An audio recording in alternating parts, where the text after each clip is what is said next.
Is it possible to buy a house with a 3% mortgage in an environment where rates are 7%? The answer is yes, and it might surprise you how. This is called an assumable mortgage. It's something that most people don't know much about, very rarely done in today's world. But it is an option. It does exist. And so I'm going to talk about how you can get into a house, potentially assume the existing mortgage from the seller, and take advantage of the rate that they got when they bought the house instead of the current rates. Now, it's a bit of a false promise, okay? I'm just going to tell you right up front. There are some things that you have to consider about the way the market has changed, likely since that seller bought the house. So, for instance, if somebody bought a house in 2020 and has a 3% mortgage and rates are hovering around 7%, that 3% mortgage looks really attractive. However, the likelihood of the price being the same that they paid for it is very, very low. In fact, non existent. It's more likely that the price is twice as much as they paid for the house. So, what I mean by that is if they paid $200,000 for a house and put 20% down, so they got a $160,000 mortgage, and they've been making payments on that mortgage for 4 years, then whatever's left on that mortgage could potentially be assumable. You could take that over. What you're left with, though, is the delta, the gap between that mortgage value and the house's current value. Because if you approach that seller and say, hey, I'll buy your house and I'll assume your mortgage, they're going to say, great, I still want fair market value, and fair market value might be 350 or 400,000. So if you have a $160,000 mortgage that you could assume, you're still left with the difference of about $200,000 and $250,000. Really only works if you have that amount of money as a down payment, or you're looking at getting a second mortgage on top of the existing mortgage. So I wanted to just present the challenge first, and then I'll talk about the ways that this can be done. So there are three types of assumable loans: the FHA loan, the VA loan, and the USDA loan. Each one of those loans has different qualifications. For instance, VA loan, you have to be a veteran, you have to have certain veteran eligibility to be able to get a mortgage through the VA. FHA loan has other requirements surrounding income and credit score.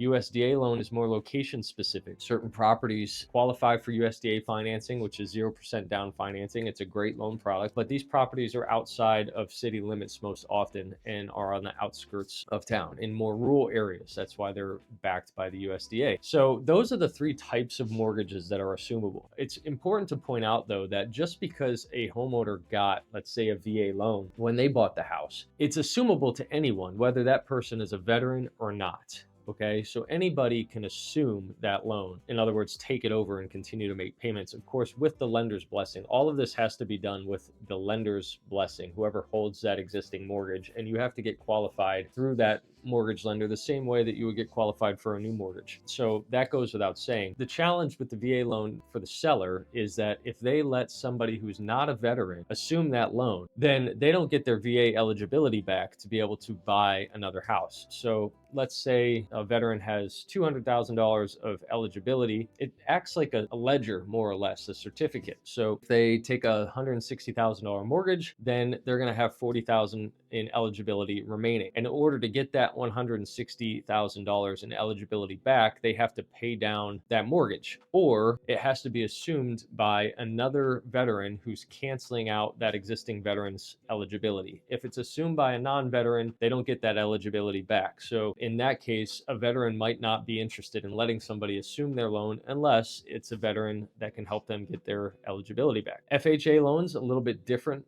They don't require that you meet any of the FHA criteria to assume an FHA loan. That's an easier loan, I think, for all parties involved to take over. But again, you're still dealt with the gap of what that loan balance is versus what the current market value of the house is and how you're going to bridge that delta. And then the final one is USDA. So really the only requirements around that, again, is that the house has to still remain USDA eligible. In other words, that eligibility map of where the USDA loans or which houses qualify for USDA loans, that map changes from year to year as cities grow and sprawl. In order to assume a USDA loan, the house has to still be in a USDA eligible area, and then the borrower has to meet the same criteria that the USDA lender has set forth. All in all, it's something that I would say is possible and challenging at the same time. There's one of the biggest hurdles about it is there's no easy way to find these properties that have either USDA, VA, or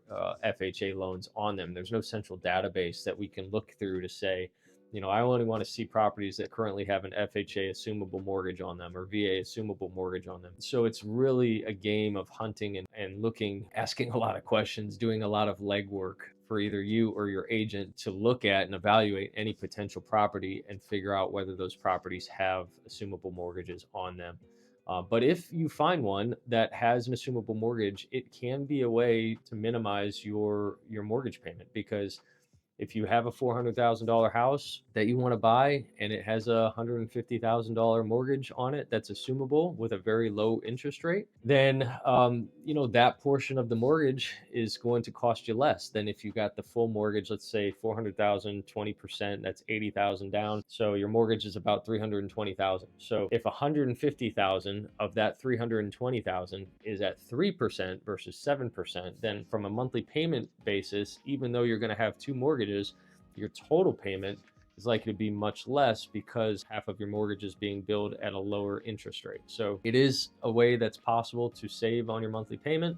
But again, there are some challenges related to the difference in the loan balance versus the house price and how you're going to come up with that difference, whether it be cash down payment or second mortgage. There's qualification items to consider. And then there's just finding these houses, which is probably the most difficult part, and then putting that deal together. Don't count on a quick close. These things take time. There's a lot of moving pieces and a lot of people that have to be involved that aren't typically involved, but it is possible. So I thought that was worth sharing because it's not something that people talk about with us. People, I don't know that they know that this exists. Most loans aren't assumable. If you have a conventional mortgage, it's due on sale, meaning if you transfer the title, that triggers the full mortgage balance due, which is why mortgages get paid off when you sell your house. It's also why you can't just transfer the title to somebody else, that be a LLC or another person who wants to take over your house subject to your mortgage. Those things don't work because of the due on sale clause. If that lender finds out that the title's been transferred, they're going to call the entire mortgage balance due, which isn't a very comfortable scenario for most people. So hope you learned something. If you have questions or comments, post them below. Don't forget to hit the like button and subscribe to my channel for more content like this.